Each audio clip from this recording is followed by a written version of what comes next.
여러분 드라마, 영화 좋아하시죠? 요새 드라마나 영화에서 절대 빠질 수 없는 요소가 있습니다.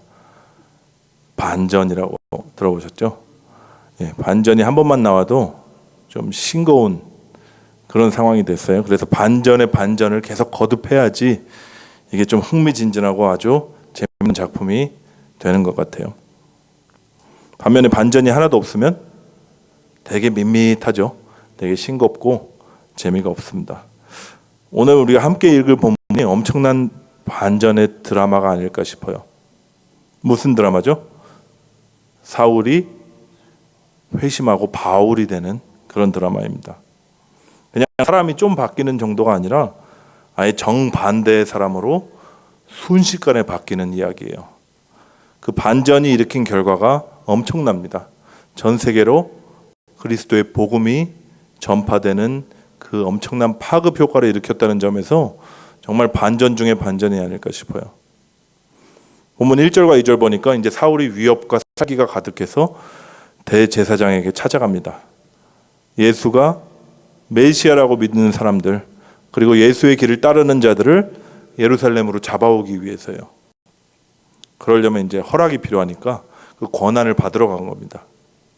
하나님을 향한 열정이 엄청났어요. 그런데 바른 지식에 기반한 것이 아니라 자기 확신과 자기 경험과 자기 의의로 똘똘 뭉쳐 있었습니다. 실천력은 또 대단해요. 그래서 아주 주도적이고요. 혼자서 일을 다 꾸미고 실행합니다. 근데 본문 마지막 23절에 어떻게 되나요? 23절 안 읽었으니까 23절에 가면 이렇게 돼요. 예수 믿는 자들을 잡아 죽이려는 사울을요, 오히려 유대인들이 죽이려고 공모를 하게 됩니다. 그리고 급기야 그를 잡아 죽이려고요, 밤낮으로 성문을 지키게 돼요. 상황이 심각했습니다. 얼마나 심각했는지 제자들이 사울을 광주리에 담아다가 예루살렘 성벽에서 이렇게 줄을 내려서 겨우 목숨을 부지할 수 있었어요. 여러분 보이시나요? 초반에 9장 초반에 살기와 위협이 가득한 박해자가 하루아침에 박해를 받는 자가 됐습니다. 사울이 또 어떻게 바뀌었죠? 자기 확신이 대단한 자라 그랬잖아요. 자기 의로 똘똘 뭉쳐있던 자가 사울이었어요. 나는 놓고 저 사람들은 완전히 틀리다. 아주 확고했습니다. 한마디로 교만하기 짝이 없는 자였어요. 나중에 그가 어떻게 고백하나요? 에베소서 3장에 보니까 이렇게 고백해요. 모든 성도 중에 지극히 작은 자보다 더 작은 나다, 이렇게 고백해요. 모든 성도 안에 누구 포함되죠? 우리도 포함됩니다. 예, 우리도 포함돼요. 그래서 바울이 지금 저와 여러분보다 자기가 더 작은데 엄청 지극히 작은 자다, 이렇게 고백하고 있는 거예요. 믿어지십니까? 그 위대한 바울인데, 위대한 사도 바울인데 지금 그가 이렇게 고백하는 자가 되었습니다. 마지막으로 한 가지 더 반전만 말씀드릴게요. 사울은 하나님을 향한 그 열정, 그리고 주도적인 실천력 하면 남부럽지 않은, 둘째가라면 서러운 사람이었습니다. 근데 본문 8절에 보니까 이제는 어떻게 되죠? 다른 사람의 손에 이끌려 가는 자가 돼요. 여러분 어떠세요? 사울의 변화가 이제 좀 반전처럼 느껴지시나요? 박해자에서 박해받는 자로 하루아침에 바뀌었고요. 교만한 자에서 겸손한 자로, 그리고 열정과 실천력이 있는 그런 사람에서 남의 손에 맡겨져서 이제 끌려다니는 인생으로 변화되었습니다. 그렇다면 우리가 궁금하죠. 어떻게 이렇게 반전이 일어났을까? 여러분, 사울 비슷한 그런 변화를 겪은 사람이 한 명 있어요. 사도 베드로입니다. 젊어서는 어땠죠? 열정과 패기로, 의리로 똘똘 뭉쳐가지고 아주 주도적으로 예수님을 따라가던 자였어요.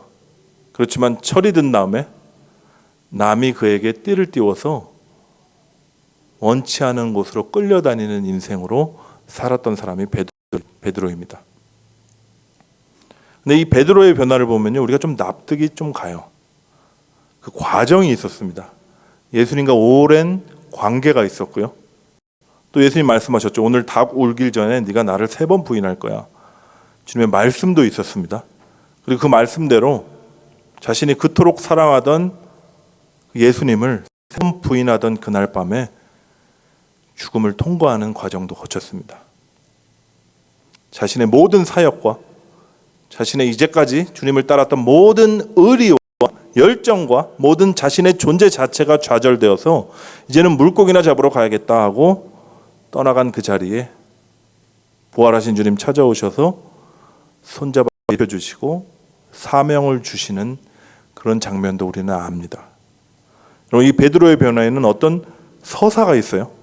스토리가 있었어요. 근데 오늘 함께 읽은 사울의 변화에는 이런 과정이 다 생략된 것 같습니다. 예수님과의 관계도 전혀 없어요. 아니 오히려 예수라는 이단의 괴수를 따르는 자들을 잡아 죽이려고 황급히 다메섹으로 가는 길에 갑자기 주님이 찾아오신 겁니다. 본문 3절과 4절 보면 이렇게 나와요.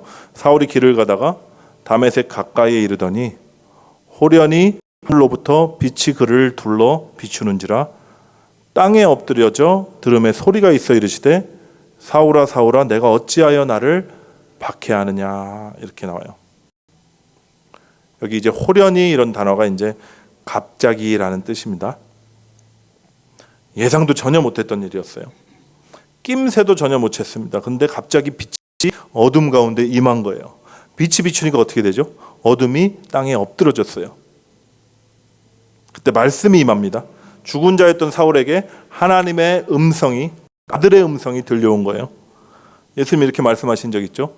죽은 자들이 하나님의 아들의 음성을 들을 때가 오나니 곧 이때라 듣는 자는 살아나리라. 그때가 사울에게 임한 겁니다. 사울아 사울아 네가 어찌하여 나를 박해하느냐. 사울의 이름을 2번 부르셨어요. 어떤 목소리셨을까요? 한번 생각해 보신 적 있으세요? 사울의 이름을 부르는 주님의 목소리 톤이 어땠을까요? 이 박해자야, 이 흉악한 자야, 내가 지금 무슨 짓을 저지르는지 아느냐?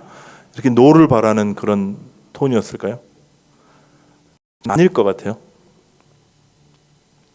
개인적으로 저는요, 주님께서 그 긍휼한 마음, 그 자비의 목소리로 사울의 이름을 반복해서 2번 부르셨을 것 같습니다. 나는 너의 이름을 안다. 사울아 사울아 너의 삶도 내가 알고 너의 헛된 열정도 알고 또 네 마음 깊숙한 곳에 있는 네가 왜 그렇게 살고 있는지 그렇게 살 수밖에 없는 너의 상처와 그 아픔도 내가 다 안다. 이런 뉘앙스가 아마 있었지 않을까 싶습니다. 제가 혼자 주장하면 안 되니까 나중에 사울이 이렇게 아그리빠 왕한테 자기의 회심 사건을 얘기하거든요. 그때 그가 이런 주님의 음성을 들었다고 고백해요. 사울아 사울아 네가 어찌하여 나를 박해하느냐.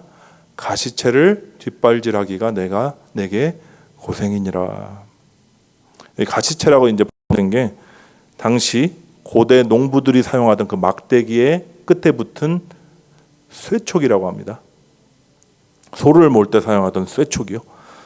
근데 이 가시채를 발길질한다는 이 표현이 그 고대 근동의 이제 그레코 로만 시대에 주로 많이 사용되던 속담이었대요. 근데 지금 주님께서 사울에게 그 얘기를 하신 거예요. 네가 왜 이렇게 나를 거스르느냐. 이게 다 너에게 상처를 입히는 것뿐이다. 왜 이렇게 사서 고생하고 있냐 얘기하고 계신 거예요. 주님의 긍휼과 인자가 좀 느껴지시나요? 사울이 묻죠. 뉘시죠. 그때 주님이 말씀하십니다. 나는 네가 박해하는 예수라. 여러분 예수가 뜻이 뭔지 아세요? 예수 할 때 예수님의 이름의 뜻. 예. 아시는 분이 아십니다. 감사합니다. 구원자라는 뜻입니다. 내가 너의 백성 죄에서 구원할 자다 할 때 그 이름을 예수라 하라 이렇게 천사가 얘기했었죠. 지금 이렇게 얘기하는 거예요. 나는 네가 그토록 애쓰고 거부하는 구원자다. 나는 예수다. 여러분 잘 보십시오. 언제나 부르심은 하나님 편에서 시작합니다. 우리가 주님을 찾지도 알지도 못할 때 그 깜깜한 어둠 가운데 빛이 많은 거예요. 눈이 있어도 볼 수가 없고요. 귀가 있어도 들을 수가 없는 어떤 존재적인 어둠, 그런 불능자에게 그분은 일방적으로 찾아오셔서요. 귀를 먼저 열어주십니다. 그리고 말씀을 들려주세요. 그럼 말씀이 들려오면 뭐를 깨닫게 되죠? 나의 존재를 알게 돼요. 많은 분들이 그런 분들이 있죠. 죄인입니다 하면 정말 대부분 그런 생각이 먼저 들 거예요. 내가 죄인인 것 같기는 한데 그렇게 흉악한 죄인은 아니다. 저 죄 짓는 사람들보다는 내가 그래도 나름 선하게 살려고 노력했고 남들도 도와주고 법도 안 어기고. 여러분, 율법을 주신 이유는 그런 우리들에게 우리가 얼마나 죄인인지 알려주시기 위함이었습니다. 율법이 주어졌기 때문에 범법이 있고요. 우리는 도저히 지킬 수 없는 그 율법 가운데 우리가 얼마나 악한 죄인임을, 본성이 죄인임을 알게 되는 거예요. 그래서 말씀이 들려오면 제일 먼저 우리가 소경된 죄인임을 우리가 알게 됩니다. 나의 존재를 알게 돼요. 그리고 어떤 외부적인 도움 없이는 어쩔 수 없는 나구나, 이것을 자각하게 되면 어떻게 하죠? 주님의 이름을 부르게 됩니다. 주님인지도 몰라요. 그냥 다른 길이 없으니까, 다른 방법이 없으니까 help me 그러는 거예요. 나를 좀 도와주십시오. 그때 주님께서 눈을 열어주십니다. 네가 부르는 그 이름이 예수다. 진짜 보아야 할 것을 보게 해주시는 거예요. 여러분, 이 일이 지금 오늘 함께 읽은 사울에게만 일어난 일입니까? 여기 주님을 사랑하는 마음으로 앉아 계신 예배 자리에 나오신 저와 여러분에게도 주님께서 동일하게 행하셨던 일이에요. 우리가 어떤 자였죠? 구원이 눈앞에 있는 줄 아는데 스스로는 한 발짝도 거기 다가갈 수 없는 38년 된 병자 같은 자였습니다. 근데 주님이 먼저 찾아오셔서 손잡아 일으켜 주세요. 말씀으로 우리를 일으켜 주십니다. 우리가 어떤 자였나요? 12년 동안 혈루의 근원이 마르지 않아서 몸에서 그 더러운 것들이 끊임없이 나와서 괴로움을 당할 수밖에 없는 불쌍한 그 여인과 같은 자였습니다. 다른 방도가 없어서 스스로 어떻게든 고쳐보려고 다 했는데 방법이 없어서 누군지 잘 알지도 못하는, 그렇지만 능력이 있으시다는 그분의 옷자락을 만지는 거예요. 그런 여인 같은 자들이 바로 저와 여러분 아니었습니까? 우리가 흔히 사울의 회심을 보면서 이런 생각을 해요. 역시 바울이다. 율법으로는 흠이 없는 자였고 거룩한 자였고 누구에게도 뒤지지 않는 그 열정을 봐라. 말씀에 능통하고 가방끈도 길고 학식도 엄청나고, 그래 하나님께서 이 준비된 자를 택하셔서 그렇게 부르시고 위대한 사도로 쓰셨겠지. 이런 생각이 우리 안에 있습니다. 회심시키는 과정도 아주 특별하잖아요. 예수님이 친히 방문하셨어요. 환상 가운데 말씀하셨고 음성도 들려주셨고 직접 그를 불러내셨습니다. 누구 전도받아서 온 것도 아니고 힘든 일이 있어서 어떤 도움이라도 얻어보려고 교회 들락날락 하다가 어떻게 믿게 된 사람도 아니에요. 우리랑은 차원이 다르네, 이렇게 생각하기가 쉽습니다. 근데 여러분, 이게 아주 비성경적인 생각이에요. 바울이 자신이 소위 잘 나가던 어떤 그 신분이나 율법의 의나 열심이나 그 지식들을 뭐라고 그랬죠? 배설물이라고 그랬어요. 자기 증명을 위해서 아주 유익하던 것들이었는데, 내가 이렇게 귀한 사람이라고 보여줄 수 있는 것들이었는데 이제는 그게 필요가 없어졌다는 거예요. 왜죠? 그리스도를 얻었으니까, 하나님의 자녀가 됐으니까요. 천지를 지으신 하나님, 만물의 주인이신 그분이 이제 내 아버지가 되시고 내가 그분의 자녀가 되는데 내가 더 이상 무슨 자기 증명이 필요하냐 이거예요. 바울은 한 수 더 뜹니다. 이런 유익한 것들이 이제는 필요 없어진 정도가 아니라 해롭다 얘기해요. 가장 좋은 것. 세상 억만금을 주어도 바꿀 수 없는 보배를 얻었기 때문이다 얘기합니다. 누구시죠? 그리스도예요. 근데 우리는 오히려요, 바울이 똥처럼 여기는 이런 것들을 오히려 하나님께서 그를 선택한 이유라고 생각해요. 철저하게 착각입니다. 또 큰 착각이 하나 있는데 뭘까요? 바울처럼 이렇게 드라마틱하게 환상도 보고 음성도 직접 듣고 또 강력한 체험을 했죠. 눈이 멀었다가 다시 안수하니까 눈이 떠지는 치유의 체험도 하고, 그런 건 이 사람이 또 하나님 택하신 특별한 사람이기 때문이다. 이런 착각을 합니다. 이런 생각도 있어요. 체험이 센 사람을 보면 그래도 영적으로 뭔가 있지, 더 우월하다, 이런 생각이 있기 때문입니다. 이것도 정반대로 생각하고 있는 거예요. 끄덕끄덕 하시는 분도 있고 이해가 안 되시는 분들도 있어서 제 예를 좀 들어드릴게요. 이럴 때 또 남의 얘기를 예를 들면 안 되니까. 제가 선교사로 부름을 받을 때 그냥 여기서 공부하고 이제 그냥 교회 열심히 섬기고 살아야겠다 하는 그런 삶을 살고 있다가 선교사로 부름 받을 때 그전에는 없던 그 강력한 체험이 있었습니다. 하나님이 내 방에 찾아오셔가지고 홀로 기도하는 중에 찾아오셔서 어떤 여러 가지 체험들을 하게 하셨어요. 갑자기요. 호련히 그런 일들이 있었는데, 나중에 이제 선교사가 이제 가끔 한국에 나오거나 미국에 올 때 그런 질문을 받잖아요. 어떻게 아프리카 탄자니아 그 땅까지 가게 되셨습니까? 그럴 때 이제 그런 얘기들을 할 때가 있어요. 잘 즐겨하는 편은 아닌데 이렇게 집요하게 물어보시는 분들이 있습니다. 궁금해서. 그러면 제가 이제 체험 얘기를 할 때가 있는데, 주님의 음성을 직접 들으셨어요? 주님께서 뭔가 그런 놀라운 체험들을 하게 해주셨어요? 이러면서 부러워하더라고요. 여러분, 이게 부러워할 게 전혀 아닙니다. 저에게 왜 그런 하룻밤이 허락됐냐면, 그렇게 하면 도저히 갈 사람이 아니니까 그러신 거예요. 도대체 하나님 말로는 안 들을 사람이니까 그런 방법이라도 쓰시는 겁니다. 체험을 통해서라도 나를 억지로라도 하나님이 뜻하시는 곳으로 끌고 가려는 하나님의 의지이신 거예요. 또 하나 착각 예를 들게요.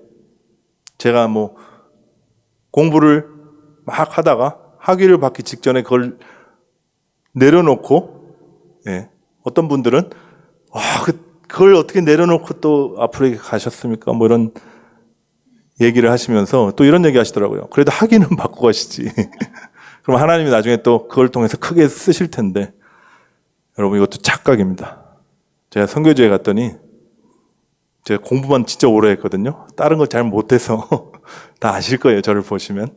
다른 거를 이렇게 잘 못하니까 공부만 징하게 오래 질질 끌면서 했습니다. 선교지에 딱 가서 딱 처음에 저에게 주어진 게 삽이었어요. 삽질을 처음 해본 겁니다. 그때 선배 선교사님들의 표정은 제가 잊을 수가 없습니다. 어디서 이런 것이 굴러 들어왔나. 학부 때 했던 4대 역학, 열역학, 고체역학, 유체역학 하나도 쓸모가 없었고요. 석박사 때 했던 현대물리학, 종양학 이런 거 하등에 쓸모가 없었습니다. 배설물처럼 느껴지더라고요. 여러분, 체험 주시고 선교자까지 보내주셔서 또 내가 얼마나 무능한 자인지 깨닫게 해주시는 것도 복이지만, 이런 체험이 없어도, 특별한 경험이 없어도요, 주님의 말씀이 들려오고 그 말씀이 믿겨지는 게 가장 큰 복입니다. 그래서 주님을 사랑하게 되는 것이 가장 큰 복임을 여러분 믿으십시오. 여러분, 그게 더 고수라니까요. 저 같은 사람은 하수고 아직도 정신을 못 차리니까 개척을 해라. 죄송합니다. 그래서 개척한 건 아니고 주님의 부르심이 있었습니다. 근데 제 개인적으로는 제가 알아요. 편한데 이제 딱 자리가 잡힌 선교지로 돌아가게 해달라고 열심히 기도를 하고 있는데 못 가게 하시더라고요. 여러분, 딱딱하게 굳어버린 심령들이 있는 그 사마리아 땅 같은 곳이 그런 곳이야. 빌립 집사 같은 사람 보내서 어떤 표적과 기사를 일으키셔야 그나마 믿는 거예요. 성경에 나오는 인물 중에 가장 완악한 자가 누군지 아세요? 사울이었어요. 도저히 가능성이 없는 자이기 때문에 주님께서 아예 나타나셔서 빛을 비춰주시고 음성도 들려주시고 눈도 멀게 하신 다음에 다시 뜨이게 하는 기적도 동원하신 겁니다. 그래도 바울 아닌가? 아니, 어떻게 열방의 복음을 전한 기독교의 토대를 놓은 성경을 몇 권 선지 아세요? 13권 쓴 이 사도를 저렇게 폄하하냐? 저 폄하하는 게 아닙니다, 여러분. 바울 정말 하나님께서 크게 쓰신 인물 맞습니다. 근데 하나님께서 바울을 택하신 이유가 우리가 생각하는 것과 전혀 다르다는 것을 여러분에게 지금 말씀드리는 거예요. 그렇다면 하나님 왜 바울을 택하셨을까요? 사울을 택하셨을까요? 모르죠. 결론부터 얘기하면 바울이 어떤 선택을 받을 만한 이유가 있었던 게 아니라 하나님의 주권과 그분의 은혜 때문이었습니다. 더 중요한 것이 있는데 바울 입장에서는 바울이야말로 그 은혜가 얼마나 크고 감격스러운지 정말 평생 잊지 못할 자였기 때문입니다. 하나님의 은혜가 아주 뼛속 깊숙이, 아니 세포 DNA 하나하나까지 다 새겨질 수밖에 없던 사람이 바울이었어요. 왜요? 자기가 어디서 구원받았는지 아니까요.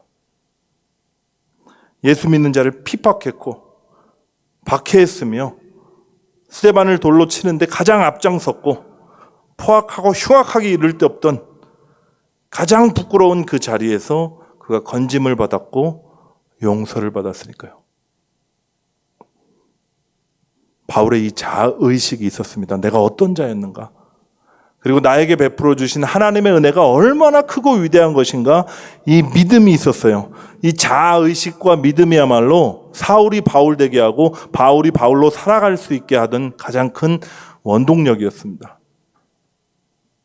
마치 큰 수레를 돌리는 큰 두 개의 바퀴가 바로 그것이었어요.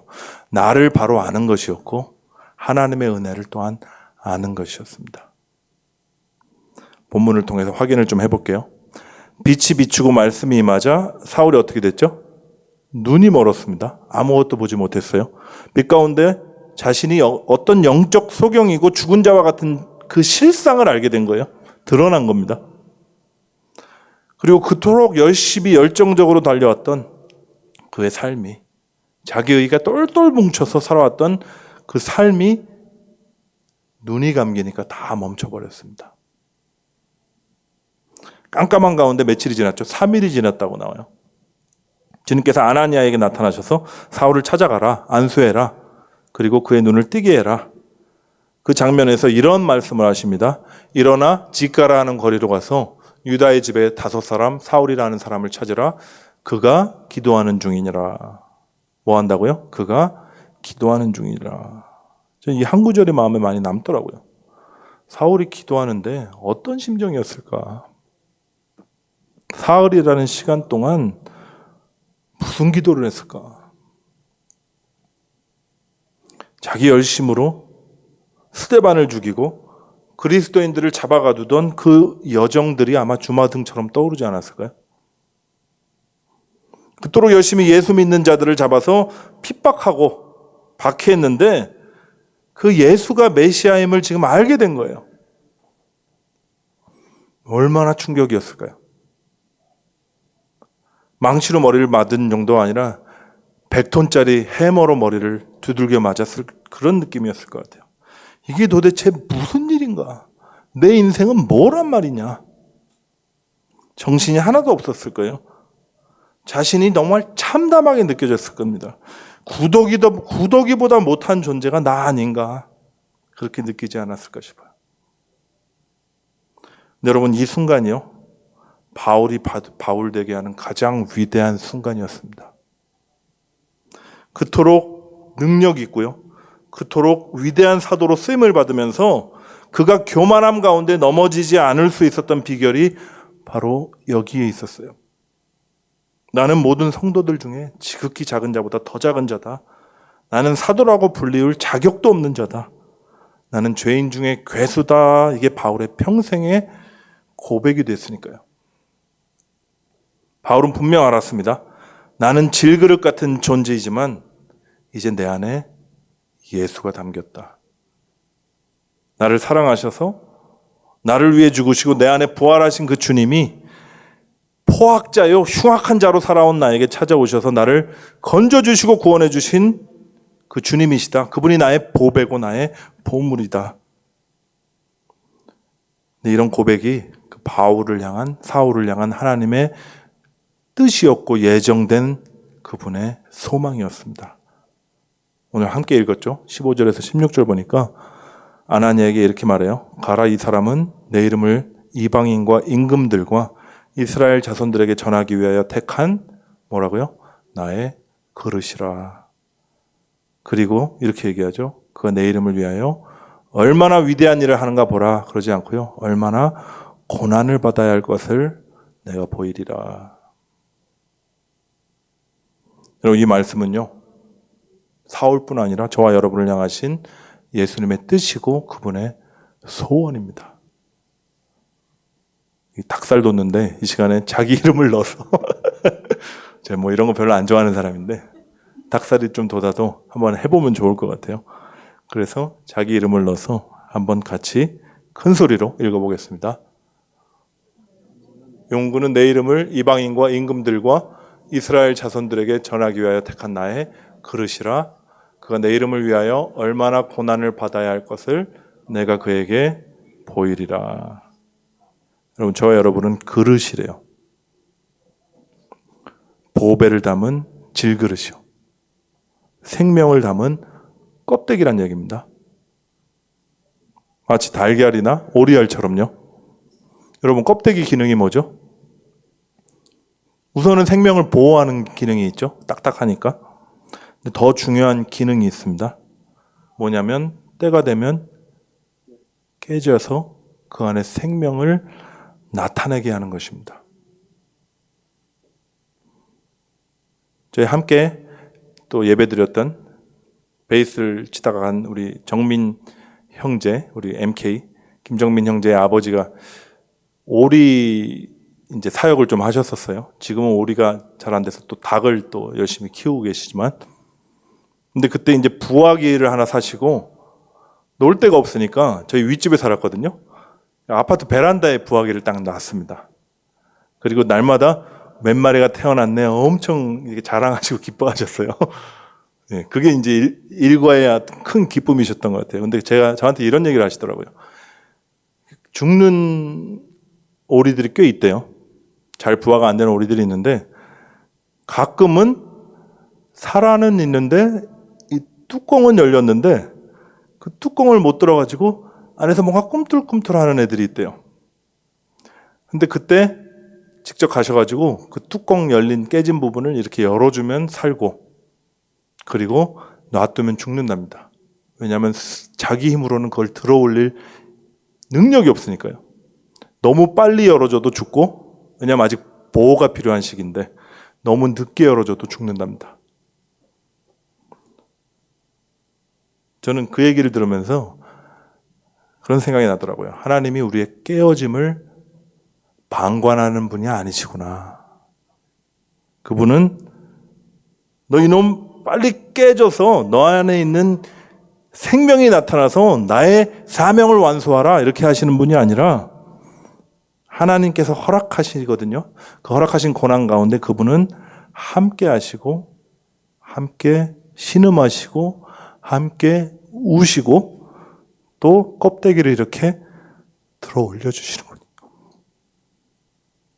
여러분, 깨어짐은요 보화를 담은 질그릇들의 운명입니다.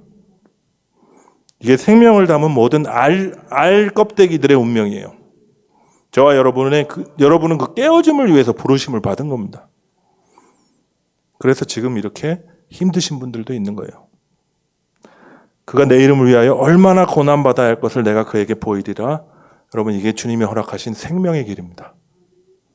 나의 깨어짐을 통해서 그리스도가 나타나는 그 여정이에요. 이게 신자들이 고난을 해석할 수 있는 유일한 방법입니다. 다른 해석 방법이 없어요.